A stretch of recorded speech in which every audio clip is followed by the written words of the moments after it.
What's up YouTube? In today's video, I'm going to give you my review of the Xbox Series X 1 year later. So just to give you a breakdown of all the equipment that I'm using with my Xbox Series X, I have an Epson 5040 UB projector, as you can see behind me, and I have a 100-inch silver ticket screen. I'm also using an Anthem MRX 720 as my receiver. I also have an HD Fury Diva that allows me to get Dolby Vision since my projector can't output Dolby Vision natively. And the entire experience has blown me away. It's an awesome console and it's got really good graphics, really good games. I'm not playing too many games right now, but the games that I have played so far have been absolutely amazing. So a few weeks ago, or maybe about a month or so, I don't really remember exactly, but Microsoft pushed out an update to all these consoles, the next generation consoles, to allow Dolby Vision gaming. This has just been an amazing experience. Games like Forza, Mlb the Show, just to name a few, the upgrade has been absolutely breathtaking. It looks so beautiful, and I'm really glad that we have Dolby Vision on next gen consoles and games. So I'm a huge baseball fan. I love baseball. I love baseball games. I've been playing baseball games since the very first Xbox and even before that. But one of my favorite games that I'm playing right now is Mlb the Show 21. Beautiful game. Now I had the previous year Mlb the Show 20 on my PlayStation 4, which I still have. But making that jump to Mlb the Show 21 on the Xbox Series X, man, just the graphics alone makes it worth it. But now that there's Dolby Vision on it, it just looks absolutely amazing. It looks like you're really at a stadium. The lighting, the shadows, this is something that you have to experience for yourself. Another game that I just downloaded on my Game Pass was Forza Horizon 5. Now I've been hearing a lot of chatter about this game and how beautiful it looks, and I downloaded it this week, and I have to agree with all of the comments. It's beautiful. The developers did an amazing job on the HDR and the Dolby Vision. I have to admit though, the multi-channel PCM on Forza Horizon 5 sounds a little bit better than Dolby Atmos.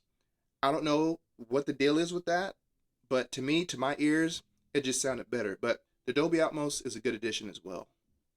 Nevertheless, Forza Horizon 5 sounds absolutely amazing. It's loud and it really sounds like you're driving a very powerful car, or whatever car you're driving. When you're driving past cars or cars drive past you, you can hear it, you can feel it, and it just fades back into your back surround channels. It's a really awesome game. I'm really impressed with all the dynamics, the audio, the visuals with Forza Horizon 5. And if you haven't had a chance to check this game out, I would highly recommend it. Another game that I'm playing right now is the Avengers Game. And again, this one has Dolby Vision and it looks absolutely beautiful. Now, I haven't been playing it too much. I just started it, so I can't really comment a whole lot as far as the game. But as far as visuals, so far everything looks really great, and I'm looking forward to playing this game in its entirety. So the Series X looks great on my projector. But how does it look on a TV that actually supports Dolby Vision and has higher nit levels? Well, last week I had the opportunity to take my Series X over to my buddy's house. So my buddy has a 2018 LG OLED 4K 120 Dolby Vision TV. And I was very, very interested to see how this would look compared to my projector that doesn't support Dolby Vision. But again, I have an HD Fury Diva that allows me to do that. So how did it look? Well, quite frankly, blew me away. I've personally never seen an OLED TV before, and this was my first experience up close. And man, the brightness on those TVs are just absolutely breathtaking. It really doesn't compare to a projector. Again, I love my projector. I love everything about it, but the brightness on the Dolby Vision just looks spectacular. So we watched a couple shows on Disney Plus. Actually, we watched the new Hawkeye TV series, and it looked really, really good. But I had to calibrate his TV because he hadn't calibrated it yet. And I did that with the Xbox, and then also did that with the Apple TV. Both calibrations made the TV just look superb. I can't explain how it looks in words. You have to see it. If you have one of these TVs, then you know what I'm talking about. We also played Forza, We played some Lego games that I've never really played before. And to my surprise, it actually looked really, really good. And I had actually forgot that the Xbox Series X can upconvert HDR. Kind of like when your TV, if you have a 4K TV that upconverts to 4K. So if you're displaying a 1080p video or some 1080p content, if you have a 4K TV, it will upconvert that 1080p to come closest to looking like 4K. Well, the Xbox Series X did that with the Lego game. It looked very impressive. I was very surprised at how good the upconvert HDR was. So the first thing that I did when I plugged the Xbox Series X up to the OLED TV, I did the calibration. But before that, I went into the settings and I wanted to see what all the TV supported.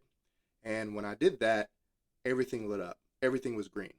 Unlike mine, I can't do 4K 120 on my projector. Now, don't get me wrong, 4K 60 is no joke. Unfortunately, I didn't have any 4K 120 content to demo, so I don't have anything to say about that, but it is nice to know that his display would be capable of doing everything. The only thing that I don't think it was capable of is VRR, variable refresh rate. And that's just because his TV is from 2018. The newer models of these TVs do support that. But his TV did support low latency, auto low latency mode. I also wanted to test out the Blu-ray Player on the Xbox. Now, I've used it a couple times at my house, but again, I wanted to test it on his display, and we watched a few movies. We demoed the Gemini Man, which is 4K 60, and man, it looks great on my projector, but his TV it looks absolutely amazing. The amount of detail and clarity in the picture, you have to see it. I know it's not that great of a movie, but if you have this movie and you have an OLED TV that supports 4K 120, 4K 60, Dolby Vision, HDR10, you have to watch this movie in its entirety. Not only does it look beautiful, but the 60 frames per second is just buttery smooth. I hope more movie corporations start filming in 60 FPS because there's no blur. And it may take a little bit to get used to, but I love it. We also watched the new Fast and Furious movie, and I know, those movies are really, really bad, especially this one. The absurdity that these movies continue to eclipse is actually pretty amazing. I keep watching just to see how crazy the movies can get, and they don't disappoint. But that was one of the movies that we watched. He hadn't seen it yet, and I wanted to see what the HDR looked like. And the Xbox Series X is a pretty good Blu-ray player if you're going to use your Xbox Series X as an all-in-one device. I don't really use my Xbox Series X for streaming. I do sometimes. I use the Disney Plus app, and it works great, but I use my NVIDIA Shield as my main streaming device and Plex. Now, we can't forget about the new Xbox Series S controller, and I have it right here. So, at first glance, it doesn't look to be too much different from the previous controllers. They pretty much kept the same shape and design, but in the center, you have a share button now, where you can share clips instantly to any of your favorite social media websites. And one of the biggest differences that I really liked that they did was on the back of the controller where you hold it, and on the triggers, it has this design that allows you to get a better grip. I don't really know what it's called, but I really enjoy it. I really like this controller. The other controllers, when you hold it, it's smooth, and your hands can slide around a little bit. But this design actually allows you to get a very much better grip, and I feel like even if your hands are starting to sweat from long exposure, I've never really had that happen with my hands, but I can imagine if you're a person that tends to sweat a lot when you're holding a controller for hours at a time, I don't think it's going to be an issue. So this controller, I really like it. It's my favorite controller so far. I don't have one in the Elite series. I can't really justify spending that much for a controller, but the new controller is really good. The battery life on these new controllers are also very good. I think I can go about a week, sometimes maybe a week and a half without having to charge the battery. And even if I go weeks without actually playing at all, I still have a charge on the battery. So on standby, the battery life is amazing. Now, I don't play every single day, and I'm not playing for 5 or 6 hours at a time when I do play. So maybe that helps. I don't know how often you play, but the controllers, with the battery life, it's very good. The battery life on the controllers, I've never had an issue with it. They last a long time. Like I said, even on standby, I've gone weeks without playing, and I've turned on the console and I think, oh, I need to charge my controller, and the controller turns on, and it still has like half of a battery life. So the battery life, very good. Now, some of you may be using your Xbox Series X or Series S as an all-in-one device. And this is something that Microsoft tried to market their previous gen consoles with, and I guess it was kind of a mixed bag. Some people just want a console to play games. I don't really need an all-in-one device since I have other devices for specific needs, but it is nice to know that if you don't have any other streaming boxes or streaming devices, that you can literally use the Xbox Series X or Series S as your all-in-one device.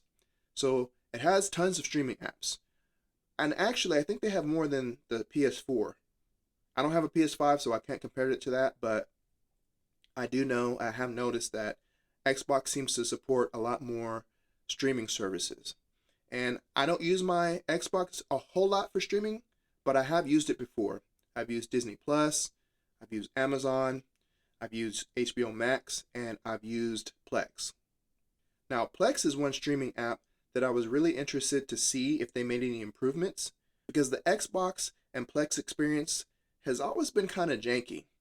But I'm glad to say that on this next generation console, Plex has improved. It's taken a while, but they've slowly made improvements on the Plex app. But there are still some minor glitches that I have come across at times. They're not huge and they don't always happen. They seem to be far and few between and without rhyme or reason. But a couple of the issues that I've noticed is that for whatever reason, I don't know if it's the frame rate or switching from one frame rate to a different frame rate, but sometimes the image will stutter, or it'll lag, or it'll just completely freeze up. Sometimes the audio, there's no audio. I could be playing a movie or a show, and for whatever reason, there's no audio. If I back out, go into another app, it works. So it seems like there's still some issues on the Xbox Series X. So if you're looking to use your Xbox as a Plex client, it's pretty good, but just know that you may come across some hiccups from time to time. Now, another weird issue that I've noticed, and I've noticed this on pretty much all the previous generation consoles that supported Dolby Atmos, but before Xbox or before Microsoft pushed out an update that supported pass-through on your receiver, you had to set your settings, your audio settings on the Xbox to Dolby Atmos. And it worked, but I've noticed that if you leave it on that setting, even if you're listening to something or playing a movie or TV show that's not Dolby Atmos, your receiver will still show Dolby Atmos, even though you're not getting the Dolby Atmos track, even if there is no Dolby Atmos track. So it seems like the Xbox forces your display on your receiver to just constantly show Dolby Atmos, and it doesn't change unless you go into the settings and change it to multi-PCM or something else. But rest assured, if you do change it to multi-PCM, then if you have the pass-through option selected, if you go into your streaming apps, then it will switch over to Dolby Atmos. And as far as I know, the pass-through option, the audio pass-through option that you can enable, that's only for streaming apps. I don't think it's available for games, which brings me to my next issue. If you want to set your audio settings on your Xbox to multi-channel PCM, it'll work fine, but you won't get Dolby Atmos. And this is an issue that I have. There should be a way that Microsoft can make the console automatically switch between multi-PCM and Dolby Atmos. Now, it works with pass-through for streaming apps, but the issue that I have is, like I said before, if you set it to Dolby Atmos, it stays that way, which I guess it's not that big a deal, but there's no way to know what you're actually getting in the audio settings because your receiver or your soundbar is just going to constantly say Dolby Atmos. But if you change it to multi-PCM, I don't know if a game supports Dolby Atmos or not. I'd have to back out, go into the store, and go read the description of the game to see if it supports, Dolby Atmos or whatever. So that's one issue that I wish that they would fix, and I don't know if they're working on it. I don't even know if they're aware of it, but let me know in the comments if you have experienced this issue as well. The console also does support DTS:X. Now, I don't know if this works for games. I don't know if there's any games that support DTS:X, but when using the Plex app, DTS:X does indeed work. So again, you have to set your receiver to pass through for this to work. Alright guys, well this has been my review of the Xbox Series X 1 year later, and I have to say that I've really enjoyed this next generation console. There's so many good features. I'm looking forward to the bright future that Xbox and Microsoft is giving their fans. I'm really happy that Microsoft is listening to their fans, the fan base, the people that have been playing the console since, you know, the very first Xbox console. And it's good to have competition with the PS5. I must admit, I am an Xbox fanboy. I do have a PS4, but if I had to choose, I'm always going to go with Xbox. I just feel like the Xbox experience is better, the controller's better, and especially the Xbox Live.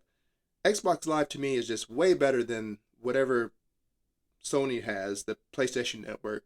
I've just never liked it. I've never had a fluid experience with it. So Xbox Series X, I know because of the chip shortage, there's been a very limited stock on the Xbox. So some of you may not have had the opportunity to grab one of these at launch, but Black Friday was just last week. So let me know in the comments if you guys were able to snag one. Which one did you get?